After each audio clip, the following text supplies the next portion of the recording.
harapanku di dalam-Mu, hanya Kau Yesus Tuhanku. Ku percaya, ku aman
firman-Mu Tuhan, karena orang benar akan hidup oleh percayanya. Dan kami percaya iman timbul dari pendengaran oleh firman Kristus. Baiklah Tuhan, supaya hari ini kami mulai menyadari bahwa firman Tuhan adalah pelita bagi kaki kami dan terang bagi jalan hidup kami Tuhan. Banyak di dalam kegelapan hidup kami, tetapi kami hanya serahkan seluruh ini semuanya di dalam tangan kekuatan pimpinan Tuhan. Kami percaya meskipun kami sedang berjalan di dalam lembah kekelaman, tetapi Engkau yang menolong kami, Engkau yang menopang setiap hidup kami Tuhan. Kau melihat setiap pribadi, Kau melihat setiap keluarga, dan kami percaya setiap kami mengasah satu dengan yang lain. Kami percaya Tuhan bekerja hari ini sampai pada pemberitaan firman ini berakhir, bahkan seluruh masa-masa hidup kami. Tetapi tolong dan diberkati Tuhan. Kemuliaan bagi Tuhan. Demi nama Yesus kami siap untuk diberkati oleh firman. Yang percaya katakan amin. Puji Tuhan, silakan duduk. Haleluya. Apa kabar saudara sekalian? Puji Tuhan, luar biasa. Kita akan belajar lagi tentang hebatnya pengajaran, saudara. Nah, kita melihat di sini bahwa penyebab perpecahan di gereja-gereja Tuhan dan juga di dalam sinode-sinode yang mulai muncul oleh karena pengajaran atau doktrin. Manusia belajar dari apa yang dia lihat dan dengar, dan kelompok akan memisahkan dirinya dengan yang lain gara-gara hal yang sedang berkembang di masyarakat atau di media sosial. Kita menyadari saudara sekalian bahwa munculnya berbagai kelompok-kelompok hanya oleh karena pengajaran. Itulah yang membuat kita harus betul-betul mengerti ini, saudara.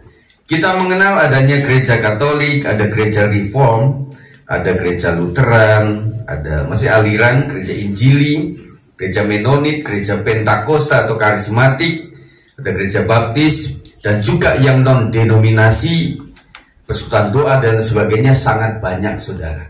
Yang memisahkan adalah pengajaran, doktrin, saudara. Nah, termasuk orang di masyarakat itu memisahkan dirinya, mengelompok-mengelompok, karena pada dasar manusia itu adalah mencari kelompok yang senasib. Betul? Kelompok yang senasib itulah yang membuat orang jadi ngomongnya nyambung, saudara, membuat pola pikirnya sama, dan memang adaptasi seseorang itu akan ngumpul kepada yang demikian. Nah, dinosaurus itu diperkirakan punah oleh karena tidak bisa mengadaptasi. Jerapah katanya, saudara, awalnya itu lehernya pendek, katanya begitu, saudara. Nah, karena di daratan itu rumput-rumput semakin habis, maka dia mengadaptasi cari daunnya di atas. Semakin ke atas lehernya panjang. Ada satu bangsa tertentu yang kemuliaan bagi wanita itu ketika lehernya dikasih kalung semakin panjang. Nah, saya berpikir ketika kalung itu dicopot langsung patah, saudara. Ya. Nah, kita lihat di sini, saudara, tanggapan terhadap para pengajar. Di sini kita akan belajar bagaimana pengajar yang hebat di sejarah Alkitab, terutama di zaman Yesus hidup, itu adalah ahli-ahli Taurat dan orang-orang Farisi. Mereka adalah para pengajar ilmu agama, tetapi apa tanggapan Yesus terhadap mereka? Matius 23 ayat 33, sama-sama kita baca, saudara. Tetap konsentrasi di firman Tuhan ya. Semoga saudara tidak ada di Facebook dan lain sebagainya, saudara. Tuhan tahu, mata Tuhan melihat, gitu, saudara. Makanya kita nggak live lagi karena di belakang itu kesorot tuh mana yang sedang main game, gitu, saudara. 1, 2, 3. Hai kamu ular-ular, hai kamu keturunan ular budak, bagaimanakah mungkin kamu dapat meluputkan diri dari hukuman? Ancaman para pengajar itu, kita berpikirnya para pengajar itu adalah orang-orang hebat, tetapi seorang guru itu memang ada guru untuk orang lain, tetapi ada juga guru untuk dirinya sendiri. Ada profesor doktor karburator bocor yang dia itu pinter untuk dirinya sendiri. Makanya orang-orang demikian nggak bisa jadi dosen untuk mengajari yang lain. Ada para pemusik hebat, player, tetapi belum tentu dia bisa mengajarkan, gitu. Tetapi ada orang yang memang belajar untuk mengajar kepada orang lain. Ini adalah para pengajar yang baik. Jadi pengajar yang baik adalah membuat yang rumit menjadi simpel, membuat liku-liku menjadi jalan lurus. Nah, banyak orang yang memang dia tidak mengajarkan sesuatu kepada orang lain, ngomong tinggi, tetapi tidak tahu bahwa dia itu sedang berbicara dengan orang-orang penyapu jalan. Ngomongnya dengan istilah yang sangat tinggi, membuat orang itu, kita ngomong tentang internet, dia taunya ethernet. Jadi nggak nyambung, saudara. Nah, kita sebagai pendidik yang baik di masyarakat, kita akan mengikuti siapa yang sedang kita ajar. Kalau kita berbicara dengan orang-orang dari Jawa, lama-lama logat kita ke situ. Nah, itu yang bagus.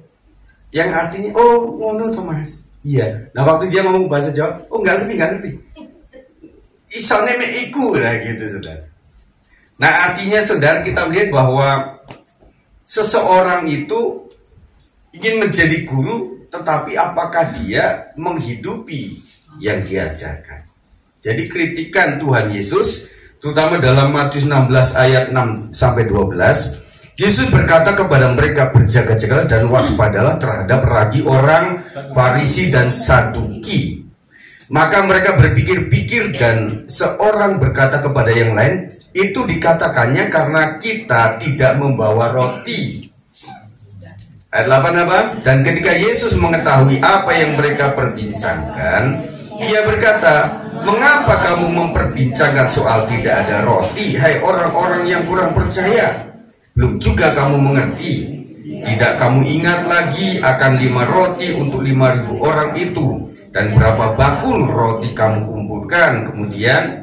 Ataupun akan 7 roti untuk 4.000 orang itu? Dan berapa bakul kamu kumpulkan kemudian? Bagaimana mungkin kamu tidak mengerti bahwa bukan roti yang kumaksudkan. Aku berkata kepadamu, waspadalah terhadap ragi orang Farisi dan Saduki. Ketika itu barulah mereka mengerti bahwa bukan maksudnya supaya mereka waspada terhadap ragi roti, melainkan terhadap ajaran orang Farisi dan Saduki. Nah saudara, kita melihat bahwa ajaran ini memang penting saudara. Ada orang yang masuk kepada sebuah pengajaran sesat. Dan kita melihat ada kelompok-kelompok keras dan lain sebagainya oleh karena pengajaran, bukan apa-apa saudara. Nah oleh sebab itu hati-hati betul saudara. Kalau kita ada dalam pengajaran firman Tuhan, ya ketika seseorang mendapatkan sebuah mimpi supranatural, Tuhan aku ingin bertemu dengan engkau, ya Yesus. Yesus berkata dalam roh, ya baca firmanku. Nah saudara, makanya hari ini kita naikkan derajat firman Tuhan itu sebagai sesosok Tuhan yang berfirman saudara. Nanti ada ayatnya. Di dalam Matius 5 ayat 20 mengatakan, lanjut, maka aku berkata kepadamu, jika hidup keagamaanmu tidak lebih benar daripada hidup keagamaan ahli-ahli Taurat dan orang-orang Farisi, sesungguhnya kamu tidak akan masuk ke dalam kerajaan surga. Sungguh kritikan yang sangat keras loh. Orang saleh kok, ya. Kenapa ancamannya ke neraka gitu? Nah, yang kita akan pelajari itu apa yang salah daripada orang-orang Farisi. Yang kita tahu saudara bahwa orang Farisi itu memang di dalam Lukas 12 ayat 1, sementara itu beribu-ribu orang banyak telah berkerumun sehingga mereka berdesak-desakan. Lalu Yesus mulai mengajar. Pertama-tama kepada murid ini katanya, waspadalah terhadap ragi, yaitu kemunafikan orang Farisi. Jadi inilah saudara yang membuat orang yang melakukan tindakan pelayanan ditolak dan tidak dikenal oleh Bapa di surga. Jadi kalau kita naik pangkat dalam jabatan rohani, itu bukan sesuatu yang membanggakan, malah kita ngeri saudara. Karena banyak tahu banyak dituntut. Di surga nanti itu akan banyak orang bersyukur bahwa dia itu tidak banyak yang dipercayakan oleh Tuhan tetapi dilakukan.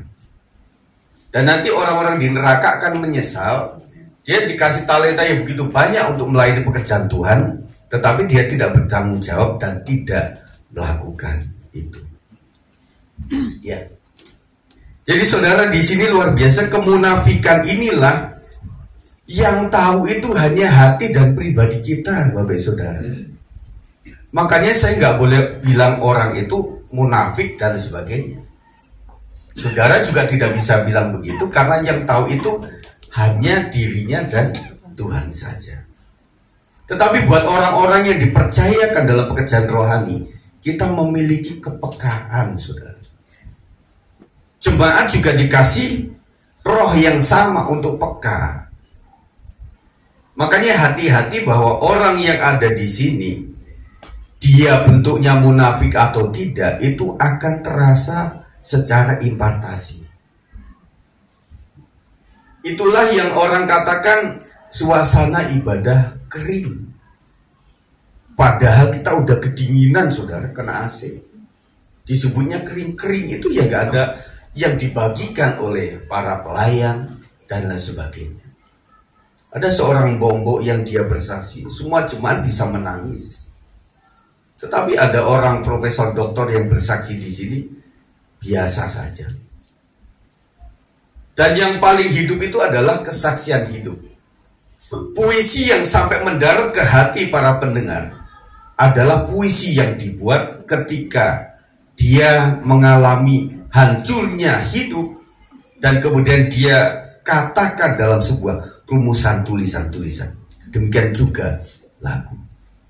Pencipta lagu mengatakan, saya punya beberapa karangan lagu, tetapi yang paling hit adalah pada saat saya ciptakan, situasinya sedang putus cinta. Kalau orang membuat lagu putus cinta Dan dia merangkai kata itu karena dia menghidupi itu, saudara. Orang yang menyanyikan itu kayak dia sedang putus asa dan putus cinta. Makanya secara Alkitab itu Tuhan katakan Tuhan itu dekat dengan orang-orang yang patah hati dan remuk jiwanya. Di dalam keluarga yang paling remuk jiwanya siapa? Bapak Ibu, anak-anak. Yang bapak ngomong saya, Pak. Yang ibu ngomong ya saya, Pak. Berarti semuanya remuk-remukan. Nah, waktu kita sedang remuk hati, orang itu betul-betul tulus di hadapan Tuhan. Doanya sudah nggak ada tedeng aling-aling, saudara. Mau di depan mertua yang garang, dia tetap terlungkup menangis. Maafkan aku ya Bapak. Maafkan aku ya mama mertua. Tetapi kalau orang sedang jaya, saudara, waduh, bapak itu anti menangis.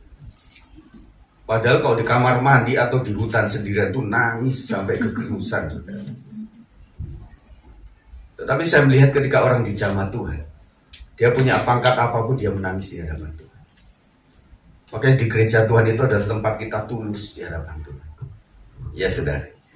Jadi kita berusaha itu mulai tulus lah, saudara. Tulus mengasihi Bapak Gembala dan keluarga. Tulus menyediakan segala sesuatu untuk pekerjaan Tuhan. Ketulusan itulah yang Tuhan lihat. Amin, saudara. Kejujuran itu. Makanya Farisi dengan orang pemungut cukai, nilai tambah daripada pemungut cukai apa, saudara? Bukan masalah harta benda, bukan masalah perawakan dan juga baju dan sebagainya, tetapi ketulusan daripada itu. Berarti orang benar itu adalah orang yang mengaku salahnya kemudian dikuduskan. Itu orang yang sempurna. Karena cari sesosok yang sudah sempurna dari awal nggak dapat. Anak lahir pun sudah ada cacat celah. Tiba-tiba bisa gebok kakaknya atau adiknya, itu dari mana ajarannya? Karena memang benihnya sudah ada di sini. Makanya kesempurnaan seseorang itu adalah di mana dia mengaku dosa. Dan hari ini kita akan masuk kepada perjamuan kudus. Poin pentingnya mengikuti perjamuan kudus adalah mengakui saya banyak salah. Dan kita bisa tidak sampai tertuangkan, tetapi setiap hari dalam pertemuan kita, aduh, maafkan istriku, maafkan suamiku, maafin papa, maafin mama ya anak-anak. Itu ada di sini sudah, tetapi tidak terlahir. Oleh karena kan desain style keluarga kita masing-masing, saudara. Ada nggak keluarga di sini yang suka membiasakan untuk berterima kasih atau meminta maaf? Ada nggak keluarga di sini? Ketika kita biarin aja, nanti kan tahu sendiri. Masih ada nggak, saudara? Minim loh, saudara. Ya, kita ajarin anak-anak, yuk terima kasih sama om. Kalau dia kasih kado, makasih om. Itu diajarin. Dan kemudian ketika kita mengalami salah atau apa, yang paling susah minta maaf memang sosok bapak pria. Iya toh, gengsi. Ya be aja lah maafin mah. Kalau memang lihat muka nggak bisa kan begitu. Tetapi memang budaya ini sulit ya bapak-bapak, ibu-ibu. Nah akhirnya yang berlaku adalah saya tahu kamu salah dan saya tahu hatimu sudah meminta maaf. Karena orang itu lebih dari pacaran, sedikit bicara, banyak bekerja.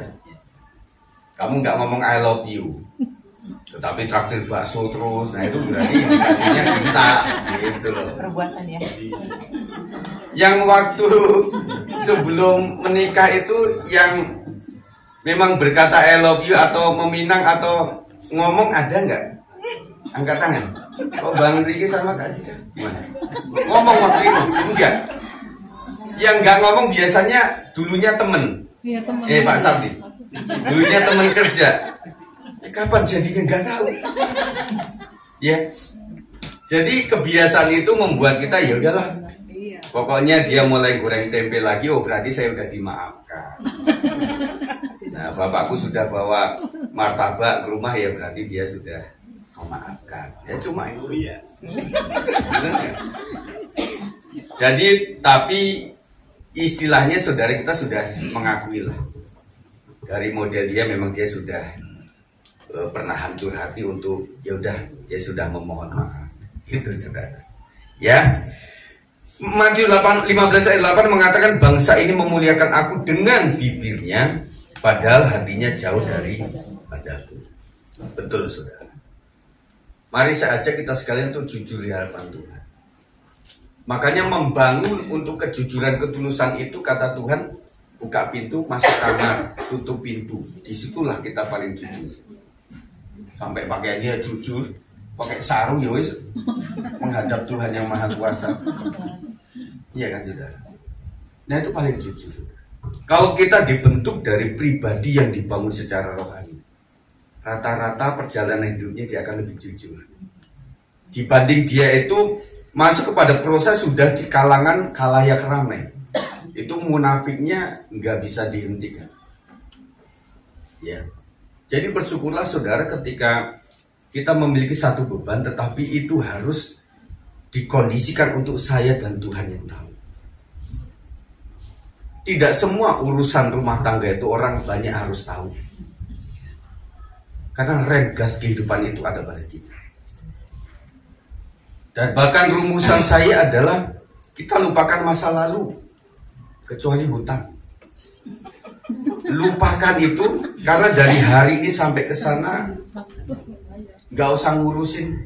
Udah anak 3, Pak, dulu pacar kamu siapa aja sih? Tuh, coba daftarnya kayak gimana? Yang ini tinggal di mana waktu SMP, SD atau TK? Gak usah yang gitu-gitu.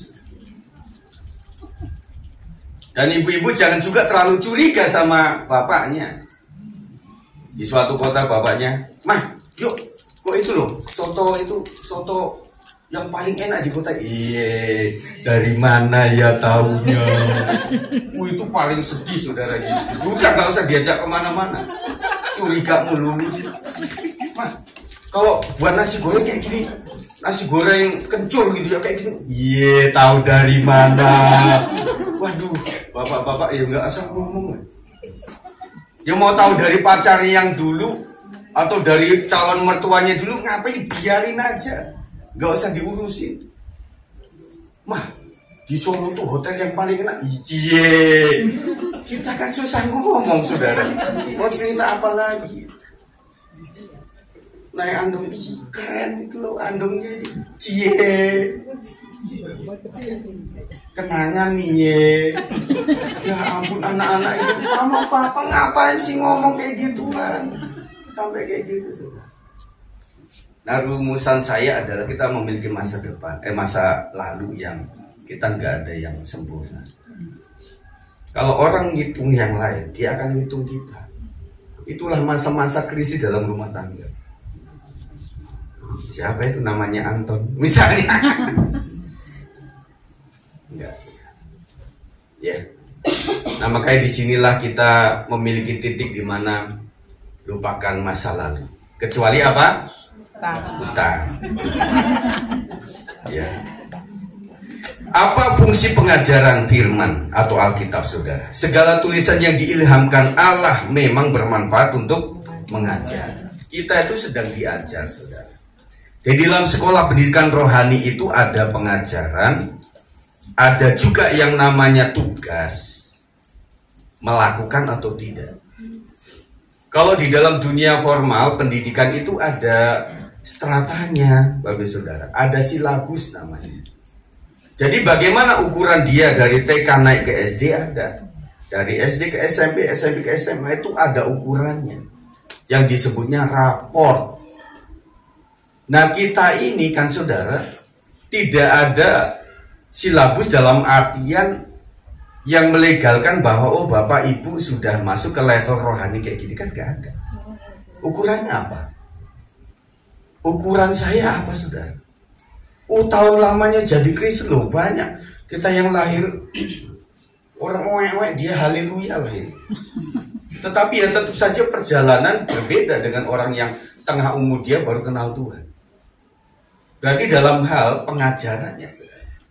dalam hal dia belajarnya, saudara. Kan nggak ada. Makanya membuat kayak gini random, saudara.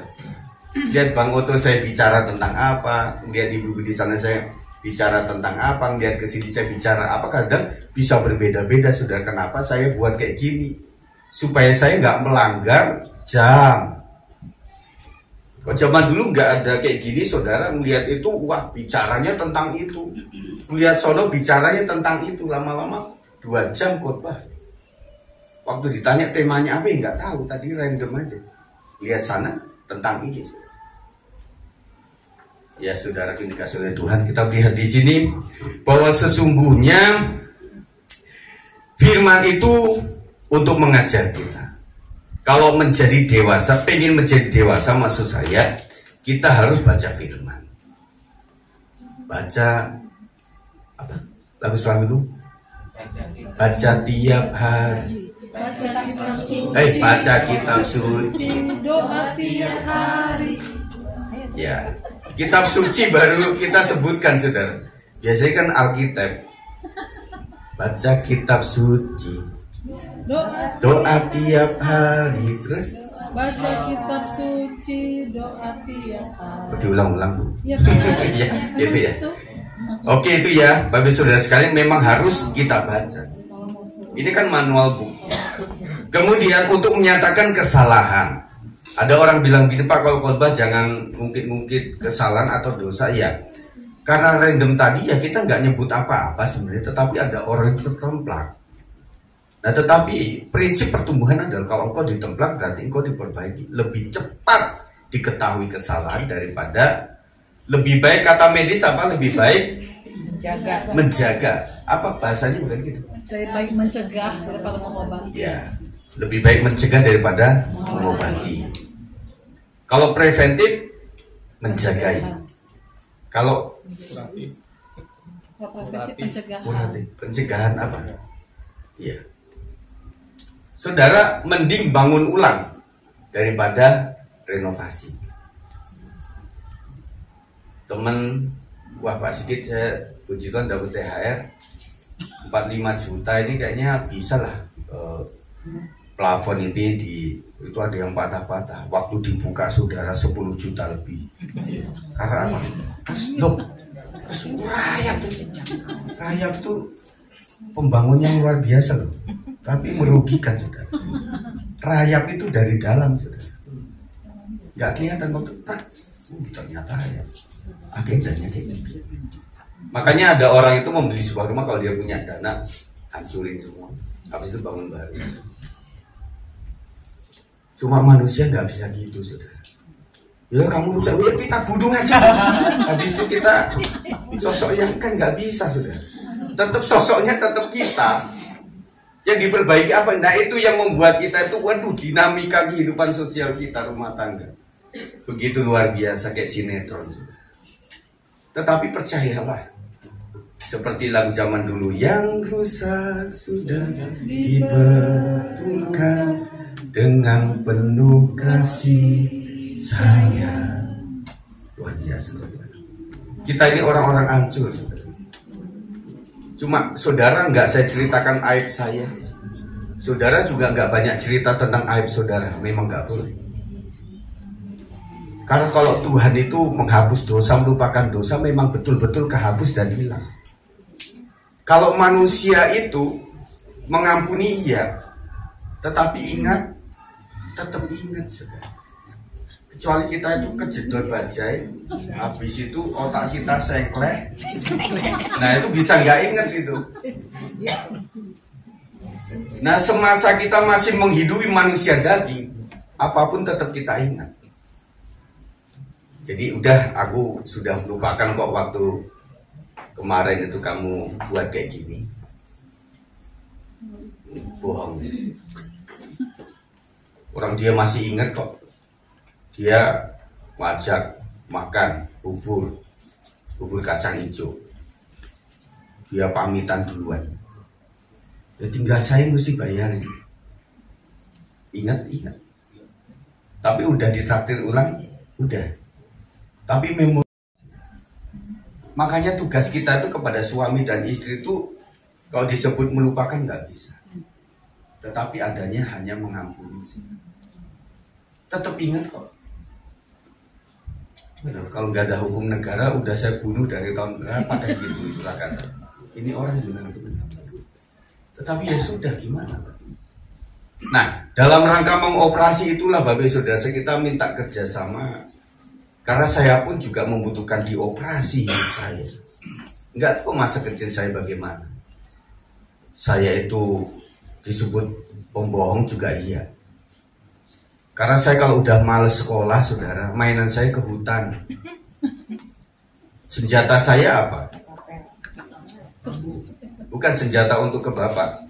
Itu buku gambar sama pensil sama pulpen. Saya gambar sendiri, saya nilai sendiri. Nah bapak kan juga nggak kurang cerdas. Dia tanya yang sekelas, emang hari ini gambar? Enggak Pak Le. Ya gimana? Saya pernah nyuri juga di tas bapak itu ada. Waktu itu kalau nggak salah 1.000. Waktu itu beli kerupuk 5 perak itu udah banyak sudah. 1.000 itu wah udah kayak. Ada saya beli di warung, nggak tahu ya beli itu sebenarnya uang kembalian itu si ibu itu ada di situ.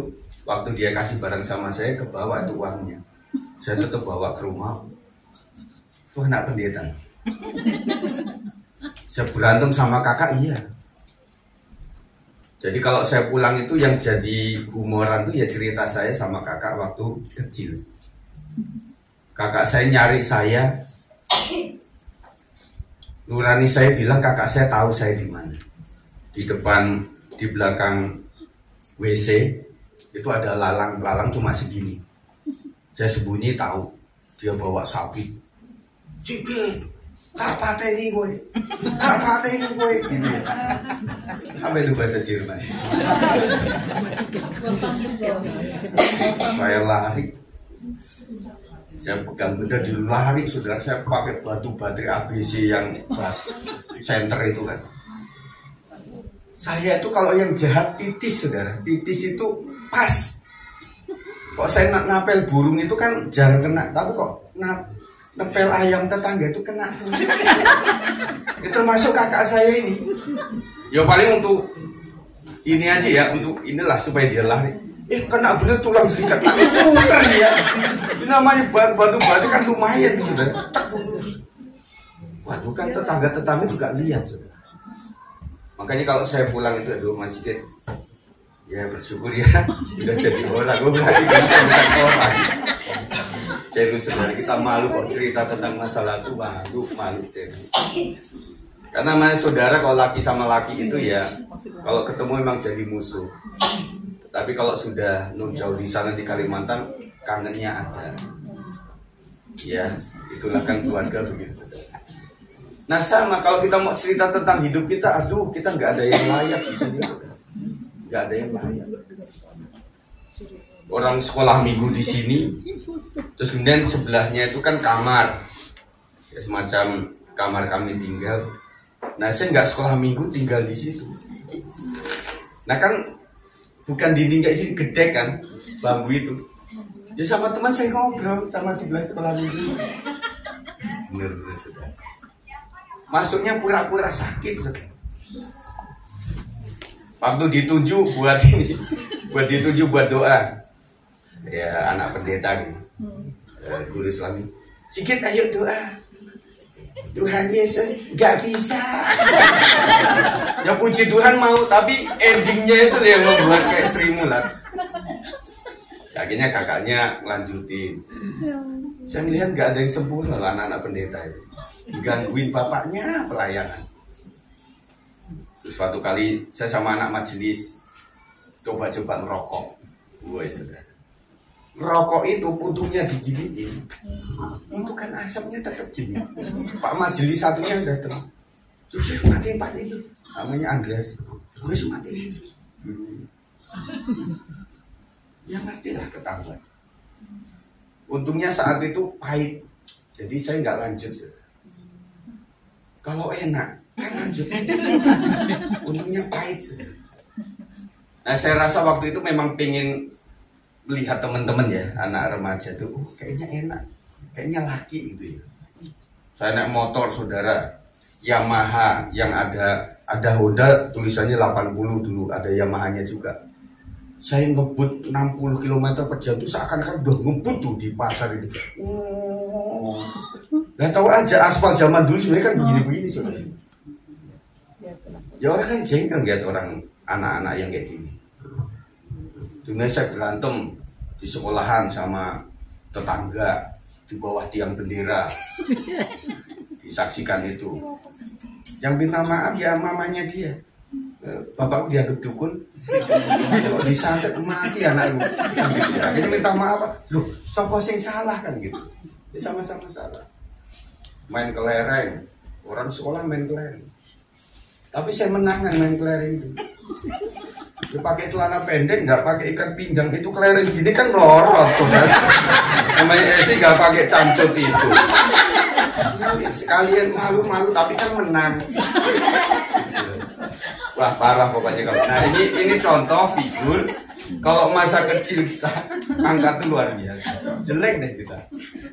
Iya, belum hal lain. Kan nggak sudah bersaksi saya. Ya. Nah dikatakan di sini. Yohanes 1 ayat 1, pada mulanya adalah firman. Firman itu bersama-sama dengan Allah. Dan firman itu adalah Allah. Makanya pesan tadi saya di awal, bahwa kita menjadikan firman itu, kalau orang Jawa primbon. Kalau orang lain apa itu bahasanya, kayak yang kita anuti lah gitu ya. Lahirnya Kamis Legi, Rabu Kliwon, Jumat Pon. Makanya namanya Ponirah. Ada sampai ganti nama loh sudah. Pas ganti nama enggak Pak? Enggak ya, enggak sempet ya. Pokoknya Sapurdin dari awal karena hidupnya enak. Tapi ada step panas mulu ya. Dia tuh diganti nama. Yang tadinya Agus diganti Slamet. Agus sama Stepan. Udah diganti Slamet gitu ya, supaya selamat gitu. Baik, kita lanjutkanlah di jalan yang benar. Bagaimana dengan para penyesat saudara? Lukas 17 ayat 1 sampai 2, 1, 2, 3 kita baca. Yesus berkata kepada murid-muridnya, mungkin tidak akan ada penyesatan, tetapi celakalah orang yang mengadakannya. Adalah lebih baik baginya jika sebuah batu kilangan diikatkan pada lehernya, lalu ia dilemparkan ke dalam laut, daripada menyesatkan salah satu dari orang-orang yang lemah ini. Lihat saudara, pengajaran-pengajaran yang ekstrim, baik itu secara rohani maupun secara faham, itu dilakukan oleh cuma satu orang. Kalau saudara belajar sejarah tentang Marxisme, itu adalah satu orang ngajak temen kumpul-kumpul, itu mendunia. Termasuk nabi-nabi. Ya. Tapi kita percaya bahwa Yesus dengan memberikan misi kepada murid-murid, maka menyebar seluruh dunia. Ini adalah sebuah bahasan gitu. Ngerinya satu pengajaran sesat oleh satu guru, itu daripada dia mengajarkannya secara luas, orang ini masukin ke laut aja selesai. Karena ketika pengajaran itu sudah sampai kemana-mana, kayak pohon faktor saudara. Masih ingat pohon faktor kan? Jadi 100 gitu misalnya. Nah itu akan 50 dan sebagainya itu. Jadi dari satu orang itu minimal pasangan hidupnya diajarkan ajaran itu. Kemudian kepada yang lain, kepada temannya kepada teman-teman, kepada teman. Itu saudara, kalau sekali sesat, itu sesat semua. Makanya buat orang-orang penyesat itu adalah, daripada dia menyebarkan sesuatu yang tidak baik, mending hari ini pun dia sudah putus nyawanya untuk tidak meneruskan itu. Makanya disinilah tuntutan buat pengajar itu luar biasa. Firman itu sebagai pedang bermata dua. Dan inilah memang gampang saya harus berkhotbah setiap minggu, saudara. Enggak gampang, saudara. Kalau saya hanya membahaskan sesuatu yang itu lebih mudah, karena saya hanya mengajarkan saja, nggak perlu melakukan. Tetapi kan sulit juga. Jatuhnya munafik juga. Jadi tema apa yang saya kandung di dalam otak saya ini?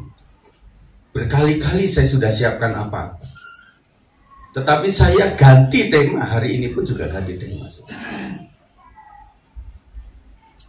Jadi ketika saya ingin mengajarkan sesuatu yang saya berminat untuk menemplak orang, itu Tuhan batalkan.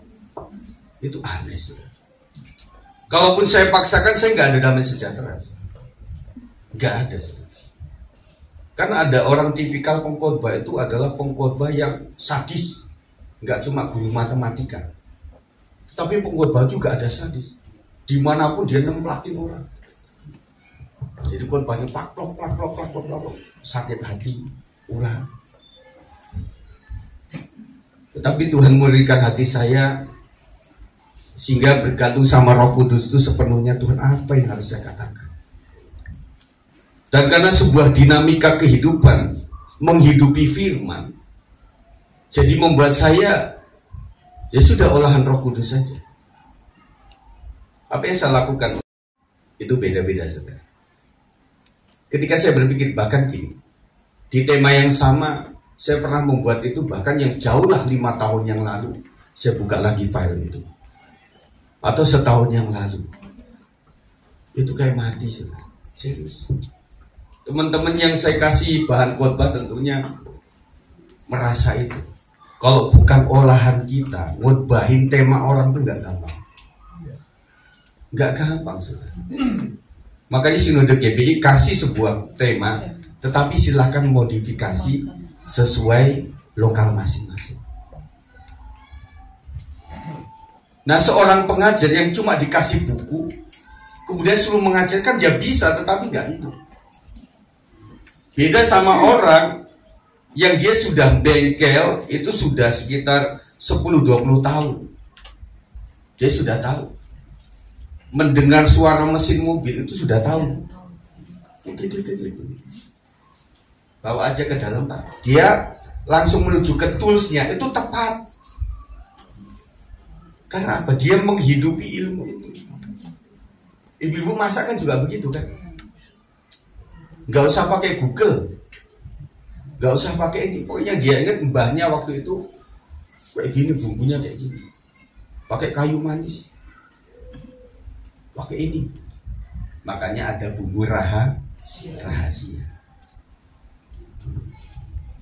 Kasih ini ya, itu apa? Bumbu-bumbunya apa, cara masaknya gimana? Beda tangan, beda rasa. Kita bapak-bapak sangat mengagungkan istri. Masak apapun harus bilang enak, daripada 2 hari gak dimasakin. Kita bilang gini, ini gak ada cabenya, oh udah pedes. Nah gitu aja. Ini gak dikasih daun bawang, oh udah itu udah kecampur sama itu. Kan gitu. Udah cari damai saja. Ya kita menyadari lah istri kita kan bukan koki. Biar koki iya, tapi kan koki tukang masak kan bukan. Kalau pengen itu ya carilah menantu koki-koki itu.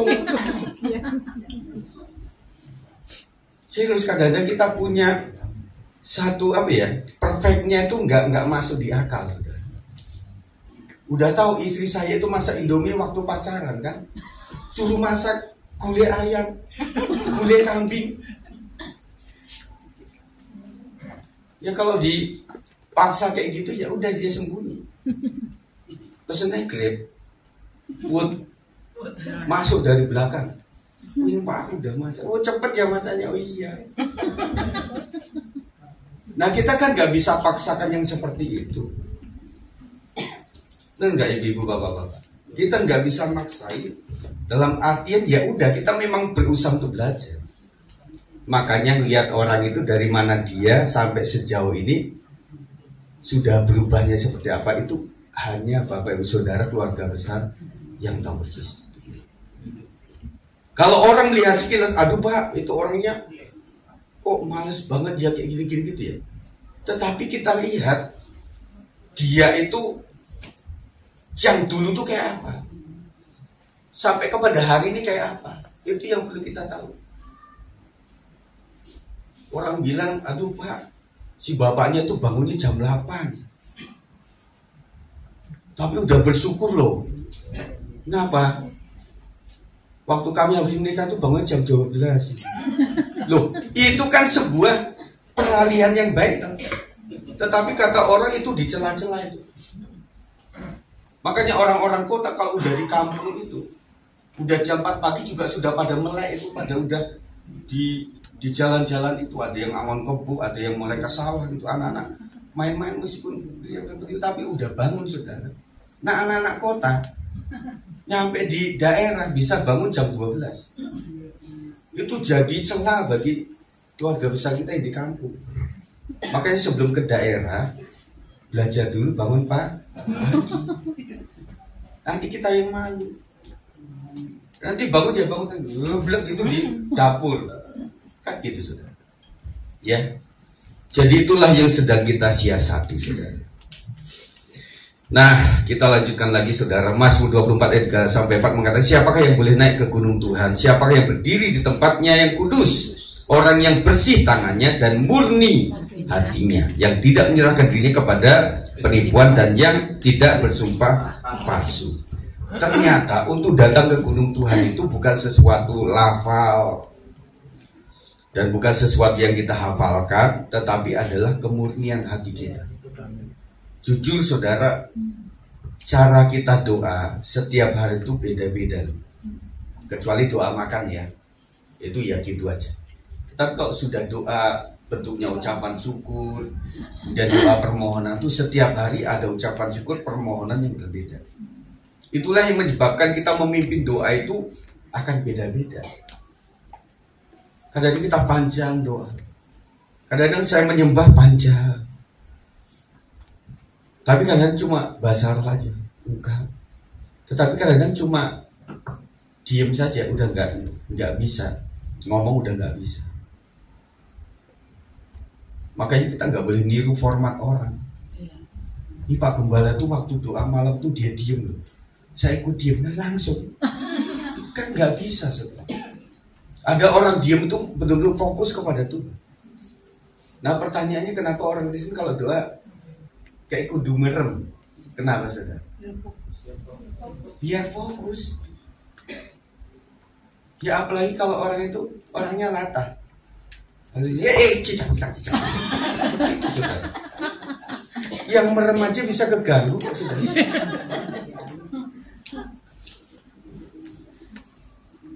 Nah itulah yang membuat kita di sinilah kita ya kita dihibur dengan. Nah orang tuh kadang-kadang memang orang lucu itu kalau jatuh. Makanya banyak YouTuber yang membuat kelucuan itu adalah penyiksaan terhadap orang lain. Kalau orang benar tuh nggak bagus. Oh dia belajar sepeda masuk kota itu lucu.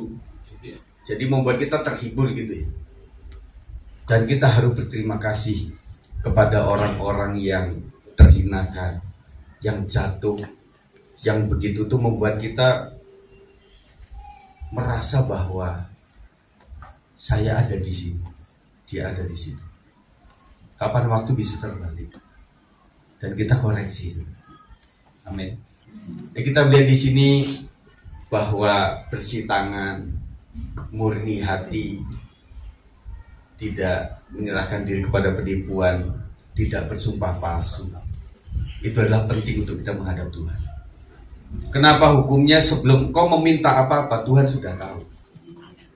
Karena yang penting bukan permintaan kita. Amin saudara. Anak minta apapun setiap hari, kok kita ngelihat kelakuannya tidak tanggung jawab, tidak mau membantu orang tua, sampai kapanpun tidak akan kita kasih. Nah kita juga gitu. Kita orang melihat orang nggak usah ngomong apa-apa. Kalau kita melihat orang rajin, yang saya mau kasih 5.000 jadi 10.000 itu doang. Itu enggak. Kita melihat anak kita nyapu, dia nggak minta apa-apa, kita akan kasih apa-apa. Bahkan istilah kata jiwa kita kasih sama anak-anak yang kayak gitu. Tetapi kalau orang udah dikasih nggak berterima kasih, nggak cari kesempatan yang baik, ya sudah selesai anugerah. Bagi di sini Bapak Ibu sekalian, jadi seperti doa Ibu Sinta tadi, jadi dari Alkitab mengatakan bahwa jerih payah nggak buat kita untuk berkelimpahan, enggak. Tetapi semua adalah berkat Tuhan. Kenapa ada pembeli harus ada penjual? Ada orang kota harus ada orang daerah. Kenapa ada bengkel harus ada yang orang yang servis? Ada dokter mesti ada pasien. Jangan ditanya bengkel sama dokter itu doanya apa? Tuhan. Banyaklah orang-orang yang banyak bocor. Asinaga gak mendoakan seperti itu. Kalimatnya aja yang beda. Para dokter gimana saudara? Mirip-mirip. Tetapi ya itulah kehidupan saudara. Kita nggak bisa saling menyalahkan. Gua dokter, lu bisa susah karena orang sakit tahu. Terima kasih sama orang-orang yang sakit itu. Makasih ya Bu, ya udah sakit. Makasih ya Bu. Sepanjang aturan BPJS terima kasih ya Bapak Ibu. Kan mesti begitu sesungguhnya. Meskipun itu tidak dilakukan. Ngejar dokter kayak ngejar hantu. Dokter, wah, kayak film India. Di mana engkau? Kecuali yang kenal. Ada pendeta mesti ada jemaatnya. Nah, orang aku khotbah ini khotbahin Allah. Gitu sudah. Jadi artinya kita itu memang saling membutuhkan. Kita salah ada yang mengkritik, puji Tuhan. Karena kita cepat tahu dan kita cepat menyelesaikan itu. Kemudian Matius 26. Sorry. Kita udah selesai di situ, saudara.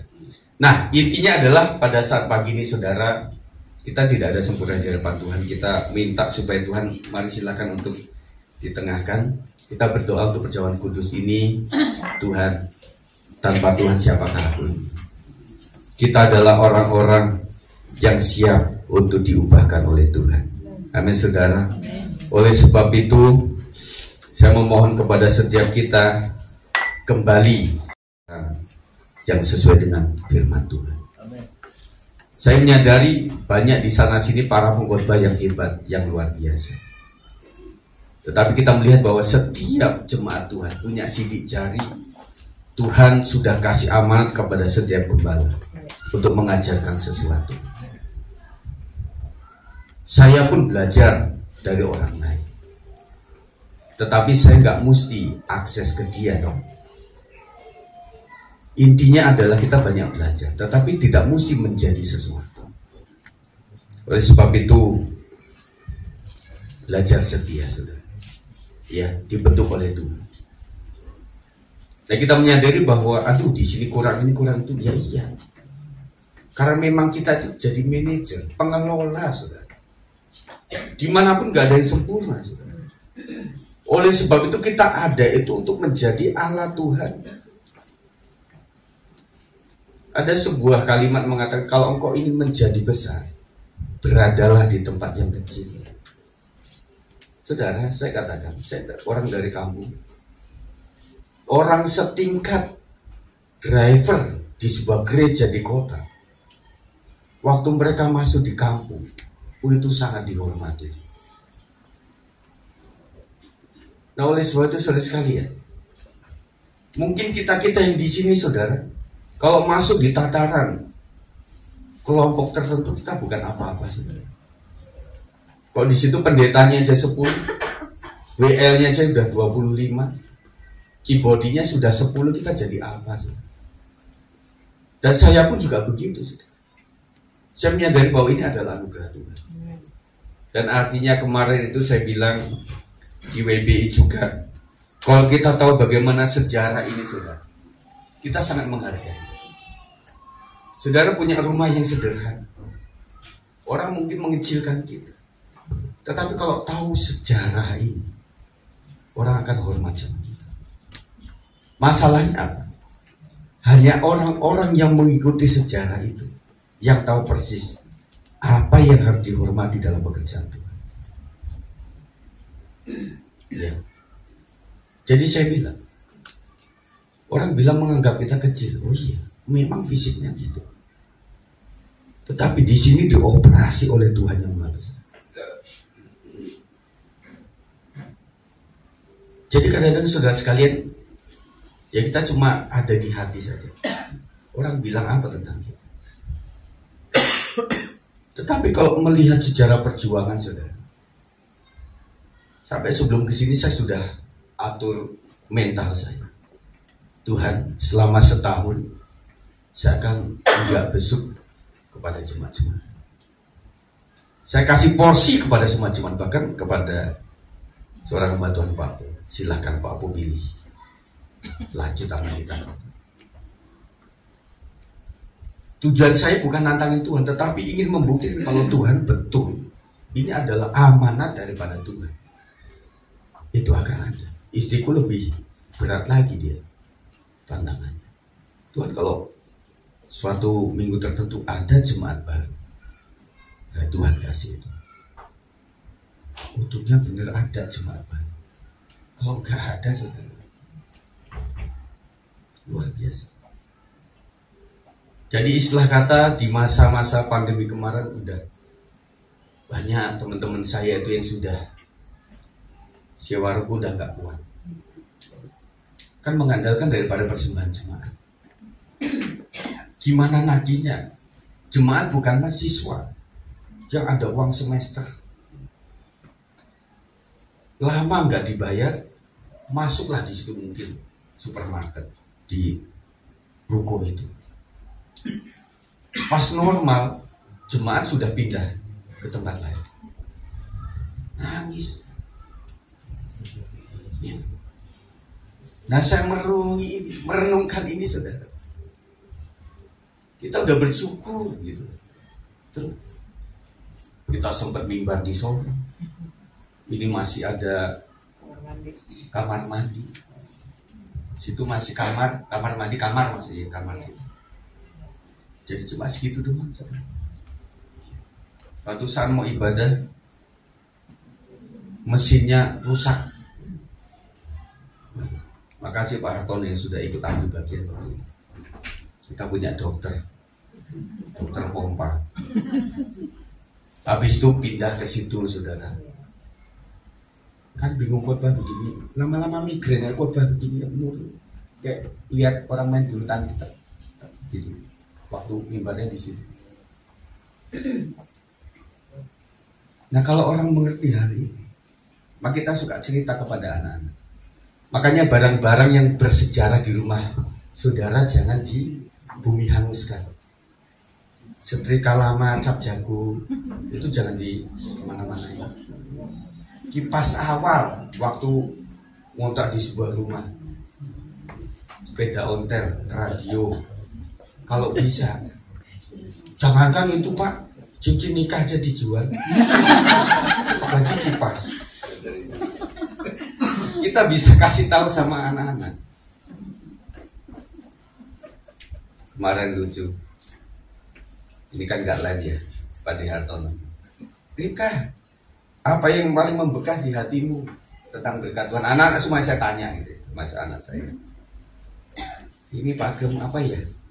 Mau bersyukur atau prihatin ya? Kenapa?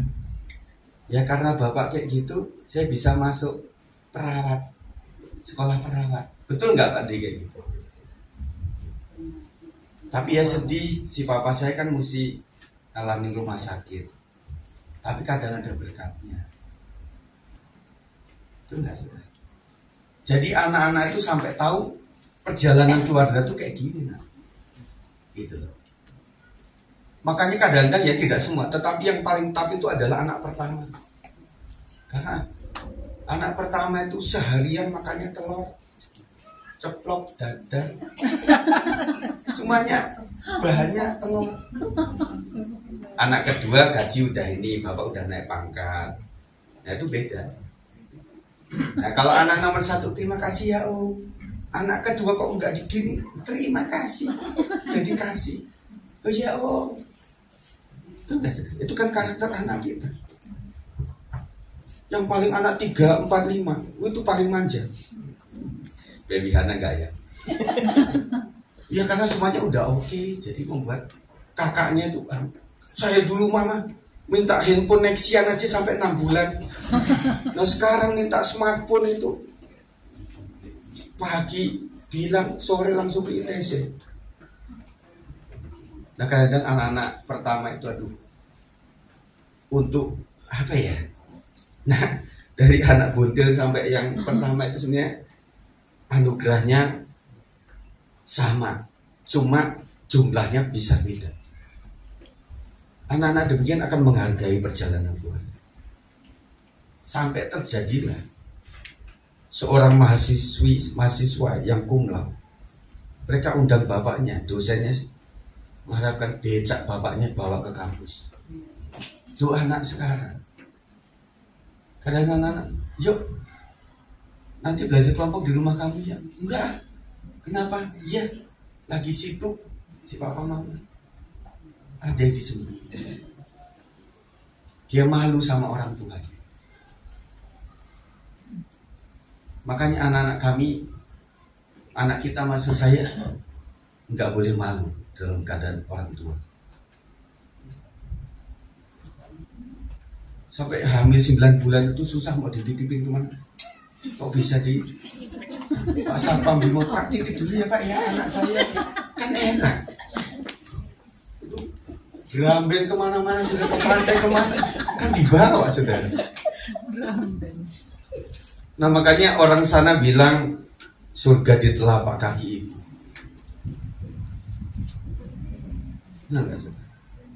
Nah intinya adalah anak-anakku sekalian mulai hargai tentang hal-hal seperti ini, untuk bisa berterima kasih, bersyukur atas keluarga yang sudah berjalan sampai detik ini. Puji Tuhan. Nah itulah yang membuat kita, yuk kita saling terima lah. Semua kita banyak kelemahan. Mari para pemain musik. Haleluya, terima kasih ya Tuhan. Mari bersyukur, kita minta ampun atas segala kelalaian kita di hadapan Tuhan, yang membuat Tuhan bisa marah terhadap kita, saudara. Haleluya. Terima kasih.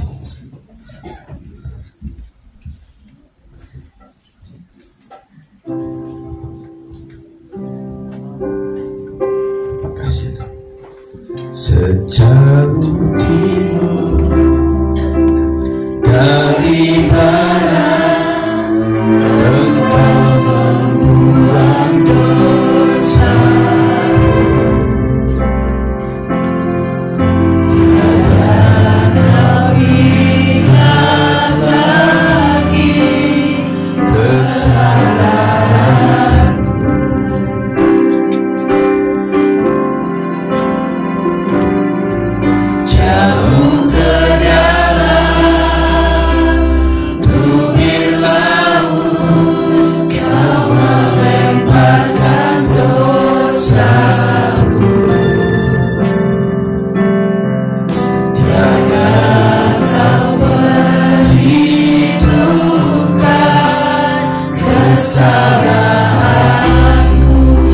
Katakan betapa besar kasih-Mu, betapa besar kasih pengampunan-Mu. Mari kita silakan ke depan. Engkau pandang indah hati yang hancur. Berterima kasih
ya Tuhan.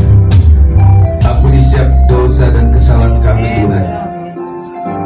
Dalam beberapa kesempatan ini, di menit-menit terakhir ini Tuhan, kami mencoba untuk tidak mengingat kesalahan orang, tetapi kami ingat pribadi kami yang penuh dengan segala kelemahan.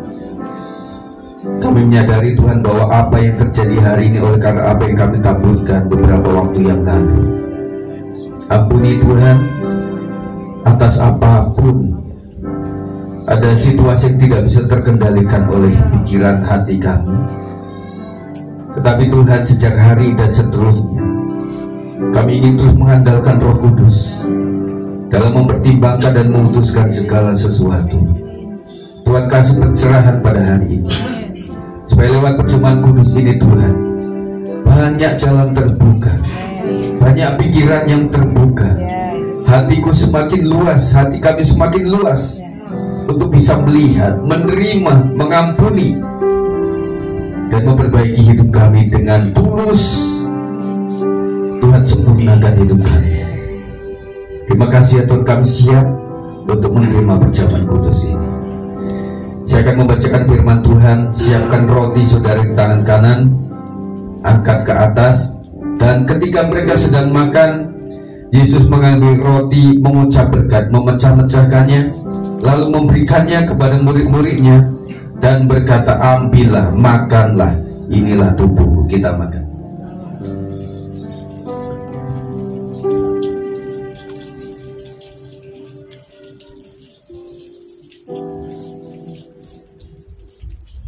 Terima kasih Tuhan. Kita siapkan cawan di tangan kanan. Sesudah itu ia mengambil cawan, mengucap syukur, lalu memberikannya kepada mereka dan berkata, minumlah kamu semua dari cawan ini, sebab inilah darahku, darah perjanjian yang ditumpahkan bagi banyak orang untuk pengampunan dosa. Kita minum sama. Terima kasih. Sambil kita bersyukur di hadapan Tuhan, angkat tanganmu. Terima kasih. Besarnya kasih pengorbananmu Tuhan. Puji syukur hanya bagimu, ya Allahku, ya Tuhanku. Terima kasih Yesus. Terima kasih. Terima kasih Yesus. Puji syukur hanya bagimu. Terima kasih Yesus. Kami mendoakan setiap jemaatmu Tuhan, masalah apapun yang ada dalam keluarga, rumah tangga, pribadi, pekerjaan, rancangan ke depan, anak-anak kami yang sudah naik kelas maupun lulus dalam mencari sekolahan yang baru, teman-teman yang baru, situasi sekolah yang baru, kami serahkan tangan Tuhan. Tuhan memberkati keluarga-keluarga muda, apapun yang mereka impikan, apapun yang menjadi doa mereka, terkabullah di dalam nama Tuhan Yesus Kristus. Usaha kami Tuhan, kami sangat menyadari bahwa tanpa Tuhan campur tangan, apapun olahan kami bisa gagal. Tetapi Tuhan, apapun kata orang, apapun sentimen negatif orang, tetapi kalau Tuhan sudah buka jalan, tidak ada yang bisa menghalanginya. Kami percaya, kami dipanggil tidak cuma diberkati, tetapi hidup untuk menjadi berkat. Dan biarlah setiap jemaat Tuhan tidak berpangku tangan, tetapi mereka boleh memberikan sesuatu demi kemuliaan nama Tuhan. Kiranya berkat untuk kita sekalian kesembuhan. Yang sakit dalam nama Yesus Tuhan sembuhkan. Bahkan yang tidak tahu kalau kami memiliki sakit dalam, Tuhan sembuhkan di dalam nama Yesus Kristus. Dan teman-teman kami yang senantiasa setiap saat sedang mengiimbangi untuk hidup sehat, Tuhan kasih kekuatan luar biasa. Pekerjaan mereka, usaha mereka diberkati oleh kekuatan Tuhan. Para pelayan Tuhan, berikan hati yang takut akan Tuhan di dalam melayani, supaya mereka dalam pelayanan membuahkan hasil, mengimpartasikan kebenaran tentang Tuhan. Terima kasih ya Tuhan. Inilah doa kami naikkan di dalam nama Tuhan Yesus Kristus. Silakan duduk.